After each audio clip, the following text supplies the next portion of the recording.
साथियों नमस्कार, मैं हूं पंकज उपाध्याय। आप देख रहे हैं अनंत वक्ता। आज मंगरुआ की चौपाल लगी है संतोष सिंह जी के साथ। तो मंगरुआ को तो जानते ही हैं आप। मंगरुआ पंचायत खबर चलाता है और पंकज जी अनंत वक्ता चलाते हैं। और बड़ी बात यह है कि मानसून सत्र है, आज पहली बैठक हुई है, देश में नया चुनाव भी हुआ है, सभी सांसद चुन के आए हैं, शपथ ग्रहण समारोह संसद में हुआ है। बिल्कुल बिल्कुल बिल्कुल। प्रधानमंत्री ने भी शपथ लिया और विपक्षी सांसदों ने भी शपथ लिया।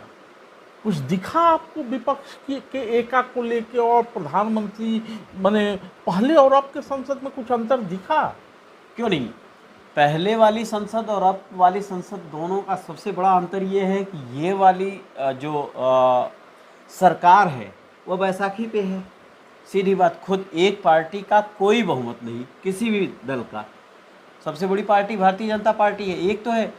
उससे बड़ी बात तो ये है कि पहले दिन संसद के अंदर जब लोग शपथ ले रहे हैं तो बाहर कांग्रेसी बवाल कर रहे हैं, विरोधी। नहीं, ये पूरा चुनाव जो है ना एनडीए बनाम इंडिया का हुआ था। हाँ। तो माने एनडीए को मोदी जी के ऊपर भरोसा था और अब की बार 400 पार का नारा भी था, लेकिन संयोग से 400 क्या बहुमत के नीचे आ गए जी। उधर इंडिया बढ़ गई। तो दोनों माने अंतर ये है कि पहले का जो मोदी सरकार का या प्रधानमंत्री का जो 2 कार्यकाल था उसमें विपक्ष नाम की कोई चीज नहीं थी।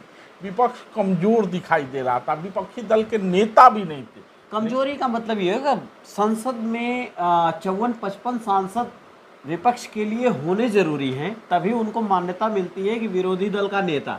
तो ये विरोधी दल के नेता से विहीन थी।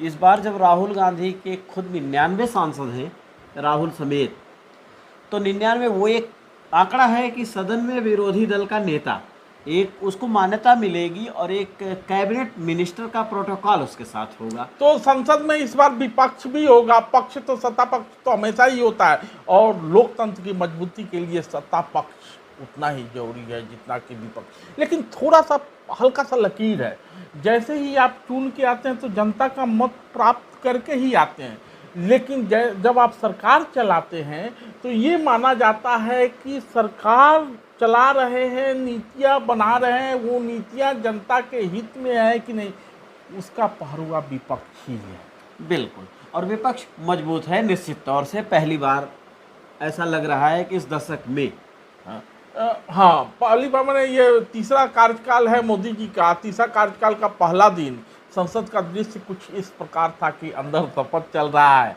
और बाहर संविधान की प्रति मैंने संविधान की रक्षा, ये पूरे इलेक्शन कैंपेन में विषय था। हाँ, संविधान खतरे में है, संविधान खतरे में है, संविधान खतरे में है, मोदी मजबूत हो रहा है, संविधान खतरा, मोदी के मजबूत होने से संविधान खतरे में या मोदी के नीतियों की वजह से संविधान खतरे में, ये विपक्ष ने डिफाइन नहीं किया। हाँ, लेकिन इसको आप किस नजरिए से देखते हैं?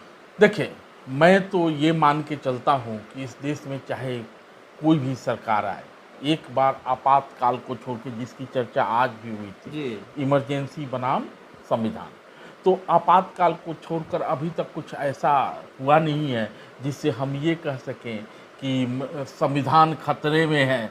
सरकार, चूँकि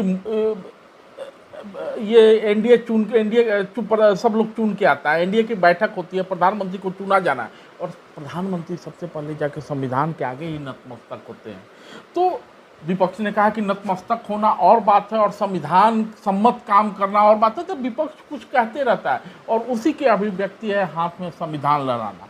तो हमको नहीं लगता है कि बहुत सारे सांसद चुन के आए हैं, आज शपथ ग्रहण हुआ है, तो सत्ता पक्ष को तो संविधान पढ़ने की जरूरत है ही, साथ साथ जो नए सांसद चुन के आए उनको भी संविधान पढ़ने की जरूरत है। और ये सत्ता पक्ष की भी जिम्मेवारी है, विपक्ष की भी जिम्मेवारी है कि पहले खुद तो पढ़ लें तब खतरे की बात करेंगे। बिल्कुल, संविधान किसी को पता ही नहीं है इस देश का।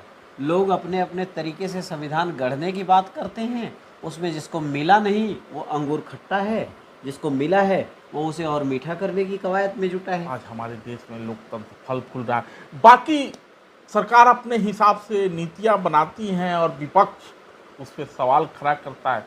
लोग बहुत सारे चैलेंज करते हैं, लेकिन ये नई संसद धूमिल की रचना के साथ अगर जोड़ दी जाए, वो तीसरा कौन है जो रोटी सेकता है? तो तीसरा कौन है, वो तो हम लोग बार बार सवाल उठी चुनावी चर्चा के दौरान। कोई कह रहा था कि वो टेम्पू भर के ले जा रहा है, कोई कह रहा है वो टेम्पू भर के ले जा रहा है। अच्छा, तीसरा वो टेम्पू वाला वो है। टेम्पू वाला है। तो टेम्पू वाला से हमारी संसद और सत्ता पक्ष और विपक्ष बचा रहे, यही हमारी कामना है और जनता की भी अपेक्षा यही होगी। दूसरे विषय के साथ फिर से भेंट करते हैं। संतोष भाई नमस्कार।